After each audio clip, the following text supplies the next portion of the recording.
Cher jury, cher public, je me présente. Je m'appelle Irène, j'ai 14 ans. Je suis une jeune fille. Je suis une citoyenne concernée par les droits des femmes, acquis, à défendre et à concourir. Le sujet sur les femmes pendant la Grande Guerre me touche donc particulièrement. Car, imaginez-vous, il y a 100 ans de ça, sans cette guerre qui a nécessité la mobilisation de millions de femmes, il aurait été impossible pour nous, sexe dit faible, de montrer que notre fonction n'était pas que d'enfanter en silence.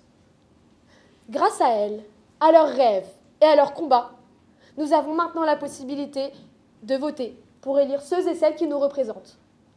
Nous pouvons aussi nous dire que dans 4 ans, sans elles, je n'aurais pu passer mon permis de conduire et ainsi acquérir cette forme d'indépendance. Ces femmes qui se sont battues pour nos droits, certaines se sont sacrifiées, peuvent enfin voir le résultat de leurs efforts séculaires. À présent, faisons ensemble un bond dans ce passé pas si lointain. C'est août 1914. J'ai 16 ans passés, l'appel de M. Viviani est lancé. En tant que femme, je travaille dans les champs, sans relâche, à aider ma mère. Je m'emploie désormais pour ceux qui servent notre pays. Comment voulez-vous remercier nos sacrifices, M. Viviani? Seulement par de belles paroles, par la gloire, comme si notre effort quotidien n'était pas déjà notre titre de gloire. Bientôt, vous concéderez que notre total engagement mérite une médaille, comme celle que vous donnez à nos hommes qui font le suprême don de leur sang sur vos champs d'horreur, qui se sacrifient pour leur patrie.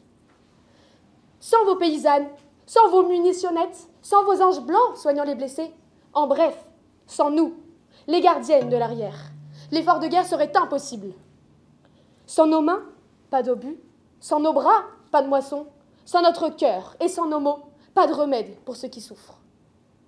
Mais une médaille, vous le savez, n'est qu'à hocher pour amuser les enfants. Et c'est bien ce que nous sommes à lire la loi.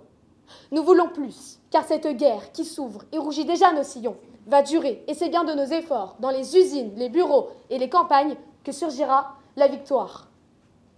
Puisque nous vous donnons tout, nos hommes, nos ventres, nos bras, toute notre force et notre foi en la victoire, donnez-nous l'égalité des droits pour que cette patrie que nous contribuons à défendre soit aussi nôtre et que la voix des familles résonne. Vous ne couperez pas toujours les têtes de celles qui vous bravent. Nous continuerons de nous battre pour corriger ce regard immuable sur la femme, docile enfanteuse, muette servante, et le faire reconnaître à sa juste valeur. Vous rappelez nos devoirs, mais il n'y en a point sans droit. Donnez-nous ces droits, et nous serons là, fiers de répondre à l'appel du devoir. Celle-ci fut notre élan, mais il fallut la mort d'autres, des résistantes, pour que je puisse voter. Voilà de quoi j'ai voulu témoigner ici aujourd'hui. Merci de m'avoir écouté.